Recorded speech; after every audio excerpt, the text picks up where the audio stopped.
Welcome back to Mayo Clinic Radio. I'm Dr. Tom Shives. And I'm Tracy McCrae. Well, Tracy, good to see you after see being you. away for a little while. It wasn't very warm in Phoenix, but it was better than here. Always. Let's talk about the esophagus. The esophagus is a long, hollow tube that connects your throat with your stomach. It helps through muscle action called peristalsis to move the food you swallow down to your stomach where it can begin to be digested. Now, unfortunately, just like other organs in the body, cancer can develop in the esophagus. Fortunately, though, it's relatively uncommon, and interestingly, it occurs 3 to 4 times more commonly in men than women. Yeah, why is that? We'll find out, I suppose. Cancer of the esophagus can be difficult to treat, but the prognosis is much better than it used to be. The 5-year survival rates for esophageal cancer have quadrupled in the past few decades. Early detection of the disease is key to a positive outcome.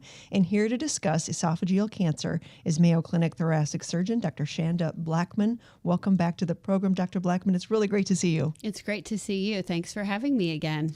Thanks, Dr. Blackmon. An important topic. And as we mentioned, it is relatively uncommon, but I also read that for males, 1 out of 125 males are going to be diagnosed with esophageal cancer in their lifetime. Seems like a lot to me. Correct. And we think that that has something to do with the high rate of reflux that we've seen. The incidence of this diagnosis has gone up over time, partly because we can detect it a little better and partly because perhaps people are getting bigger and the obesity epidemic has led to more reflux, and that the reflux is somewhat related to the incidence of esophageal cancer. So men who have a long-standing history of reflux should go into their doctor and be screened right now for something called Barrett's. All right, so tell us what you mean by reflux and then explain what Barrett's is. So that's when the acid from your stomach comes back up into your esophagus. So if you eat a spicy meal, lay down at night, you might occasionally feel that. But if you have to take medicine to alleviate that burning in your esophagus, then that's sending your body a signal that something abnormal is happening. And if you have a terrible history of reflux and suddenly it goes away, that's even more concerning, because when the lining of your esophagus changes, you become a little bit less symptomatic. So if you have 5 years of a history of reflux, you want to go into your doctor and get evaluated. And reflux really shouldn't happen in most people because there's a valve down there to keep the contents of the stomach in the stomach. But for people where when that valve malfunctions, then the contents of the stomach, which has a lot of acid in it, can be pushed back up into the esophagus, and that causes damage to the lining of the esophagus, correct? Right. People can have something called a hiatal hernia, or a hernia where the diaphragm that comes around the esophagus opens up a little bit and some of the stomach goes up into the chest. And in that circumstance, it makes it easier for the acid to wash back up. Is acid reflux heartburn and heartburn acid reflux? Well, heartburn is when you feel that burning in your chest as a result of the damage that's being done from the acid.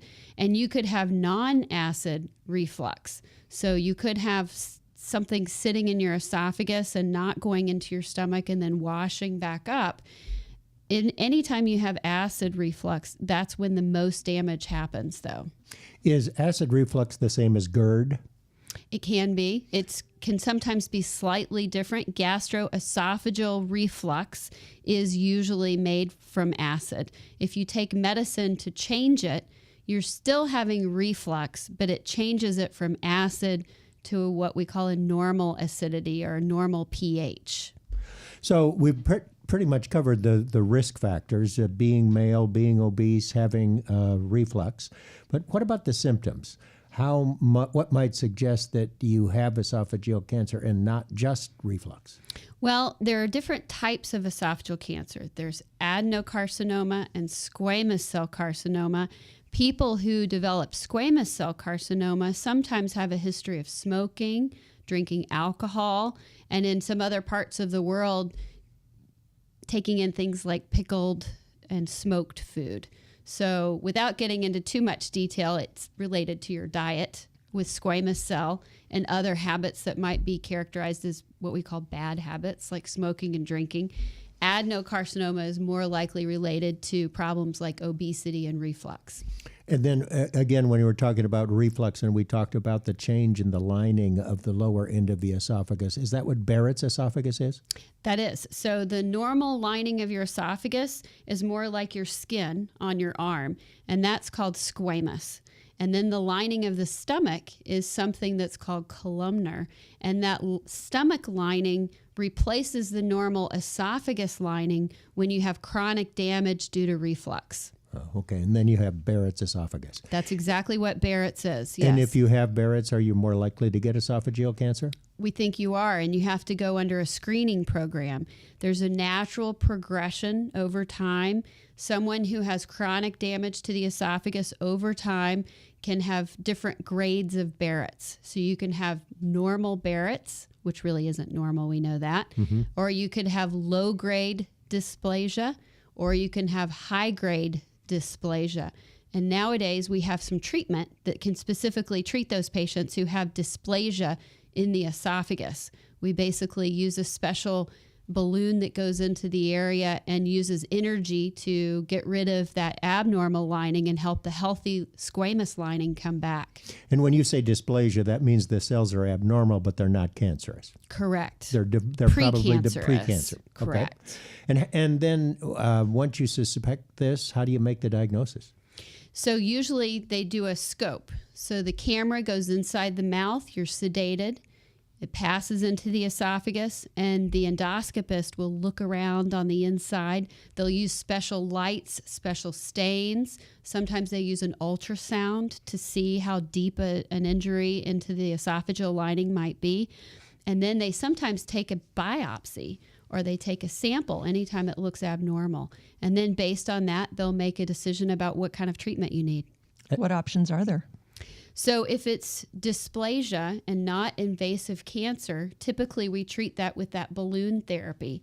If it's invasive cancer, you want to remove it completely. So if it's a teeny tiny tumor early, we can usually go in with a scope and scoop it out. Much like you might have a mole shaved off of your arm, we go in with a special camera and special instruments and take it out and snare it.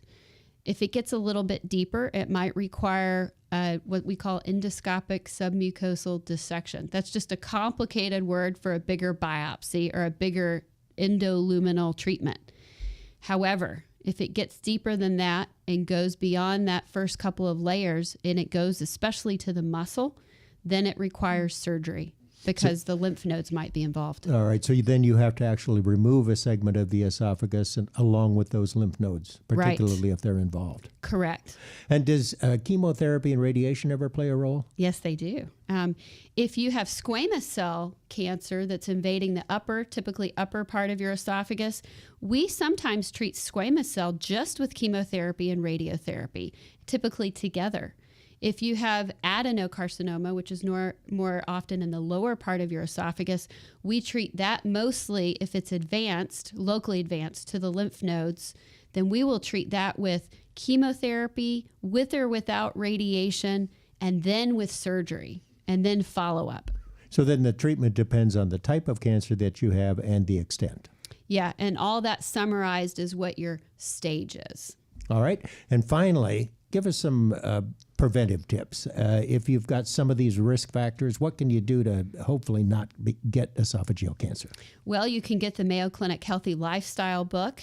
Don't smoke, don't drink, exercise daily, try not to become obese, try to have healthy food habits, which means sometimes if you have if you're likely to have reflux, stay away from minty things, chocolate, pretty much anything that's good, spicy food.